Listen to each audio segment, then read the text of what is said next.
अहिंसा मार्ग से लड़ रहे थे, लेकिन उनकी जबान बंद करने के लिए इतने लाइटनिंग स्पीड में उनको डिस्क्वालीफाई किया गया कि ताकि उनको सच बोलने से रोका जाए। और इससे उनको बड़ी खुशी हो गई होगी, लेकिन पूरे देश के लोग बड़े चिंतित है। लोकतंत्र में ऐसा हो रहा है और संविधान जीवित रहते हुए भी संविधान के तहत सरकार नहीं चल रही है और लोकतंत्र में हम freedom of speech, freedom of expression, इस पे अगर ताला लगाते हैं तो इससे बड़ी बुरी बात लोकतंत्र में और कुछ नहीं हो सकता। और राहुल जी बड़े धैर्य के साथ, संयम के साथ इसका मुकाबला करेंगे। वो पहले भी करते हुए आए हैं, आगे भी करेंगे। पूरी पार्टी उनके साथ है और उन्होंने जो पार्टी को खड़ा किया है, सारे युवा, सारे लोग, और खासकर उनकी विचारधारा देश के लिए, देश बनाने के लिए वो सबसे ऊंची है। ऐसे एक नेता को उसकी छवि खत्म करने के लिए ये कोशिश कर रहे हैं, ये होने वाली बात नहीं है। उन उसूलों के लिए लड़ रहे हैं। जी, पर इसको प्रियंका गांधी ने ये कहा है कि कश्मीरी पंडितों का प्रधानमंत्री ने भरी संसद में अपमान किया, राहुल गांधी के नेहरू सरनेम को लेके सवाल खड़ा किया। लेकिन आज ये इस पे बीजेपी इसलिए आ गई क्योंकि लगातार राहुल गांधी अडानी का मसला उठा रहे हैं। सच है, अदानी का मसला बार बार उठाना चाहिए क्योंकि ये तो देश के लिए आर्थिक दृष्टि से बहुत बड़ा खतरा है। और जो सरकार, मौजूदा सरकार है, वो खुद ही पैसे बनाने के लिए वो मदद कर रही है। कहीं सुना आपने किसी के पास ऐसी जादू की छड़ी है जो 2.5 साल में 12 लाख करोड़ की संपत्ति बना सकता है? पिछले कई इंडस्ट्रियलिस्ट का आपका हिस्ट्री अगर निकालेंगे, कोई इंडस्ट्रियलिस्ट 2.5 साल में 12 लाख करोड़ रुपए नहीं बनाया। पर राहुल ही क्यों, मतलब राहुल को ही क्यों चुप कराना चाहेगी सरकार? बिकॉज बार बार वो सत्य बोलते हैं और इस विषय पे उनका जो कहना है मजबूती से कहते हैं। दूसरों के जैसा आधा बोल के आधा छोड़ नहीं देते।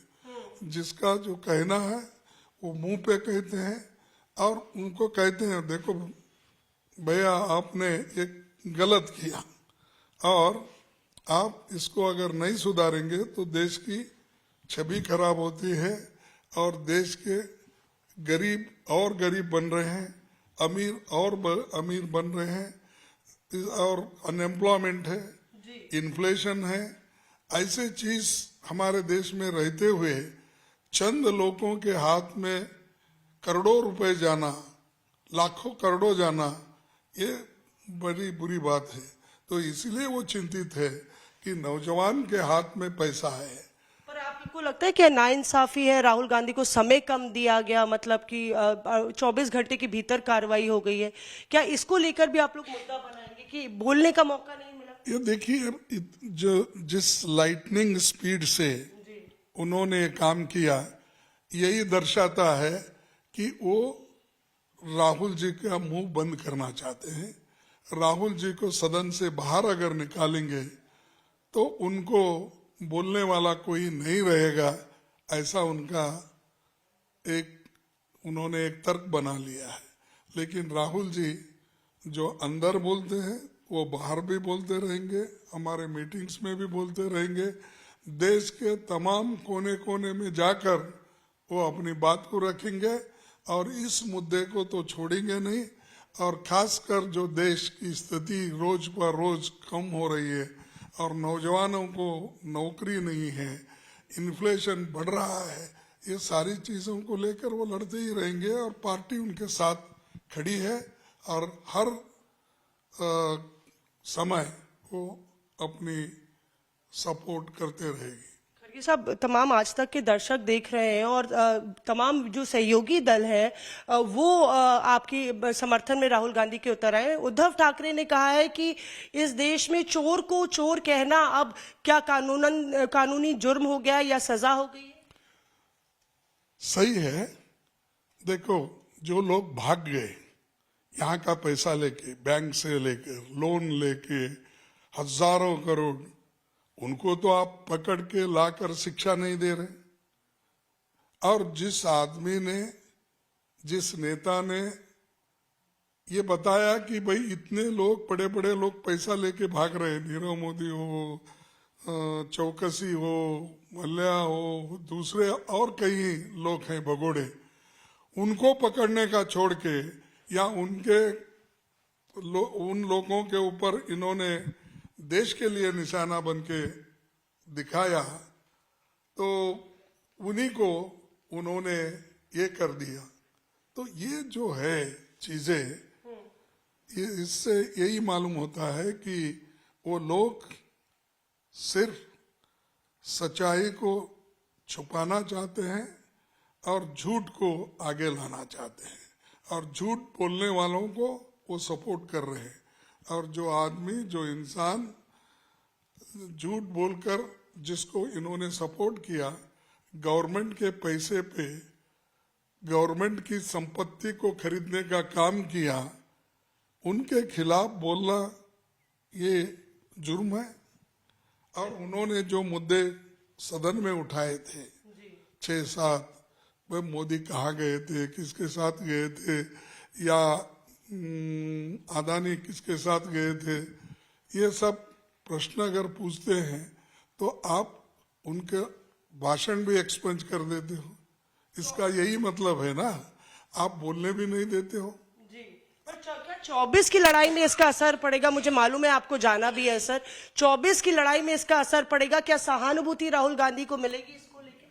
देखो, हम लड़ाई लड़ रहे हैं, सिर्फ इलेक्शन के लिए नहीं लड़ रहे, हम जनता के लिए लड़ रहे हैं। जनता के मुश्किलों के लिए, जनता जो आज समस्याओं का एक समस्या से जूझ रही है, उन समस्याओं के लिए हम लड़ रहे हैं।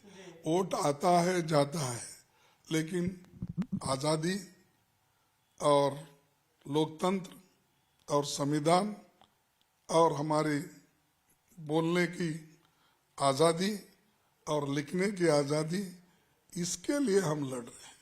पर क्या कहा जा रहा है कि राहुल गांधी अगर माफीनामा दे देते या कह देते कि भाषा में गलती हो गई कोर्ट में, तो शायद मामला इतना तूल नहीं पकड़ता। बार बार जज ने पूछा कि क्या आप माफी मांगेंगे, तो राहुल गांधी ने मना कर दिया।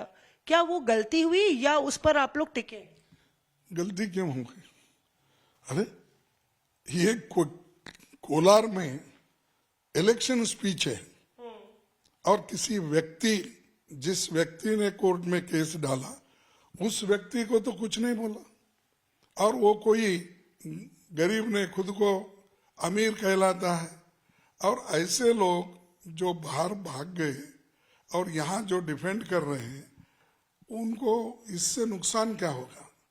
नुकसान किसी का भी नहीं है, लेकिन इस बात का उन्होंने तोड़ मरोड़ के जाति विशेष का मामला बनाया जा रहा है सर अब कि ओबीसी, यहाँ पे नड्डा साहब ने सीधे कहा है कि ओबीसी जाति का अपमान किया है उन्होंने। ओबीसी जाति का अपमान वो करते हैं, हजारों सालों से किए, सैकड़ों सालों से किए, आजादी से पहले भी करते आए, आजादी के बाद भी करते।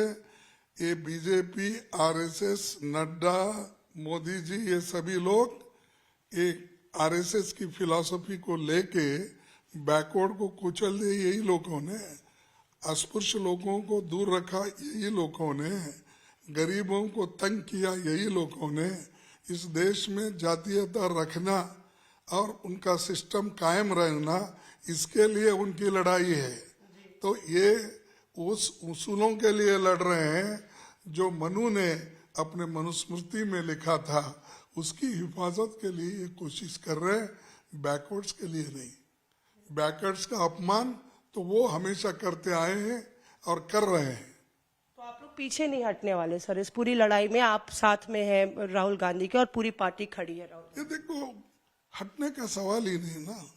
हम तो कानून संविधान के तहत लड़ रहे हैं, डेमोक्रेसी में है, क्या डिक्टेटरशिप में है थोड़ी, तो हुकुमशाही में तो नहीं है, हम लोकशाही में है। तो ये टिकाने के, लोकशाही टिकाने के लिए और संविधान की रक्षा करने के लिए हम लड़ते रहेंगे। और राहुल जी जो बात बोले हैं उसको हम 100 बार रिपीट करेंगे।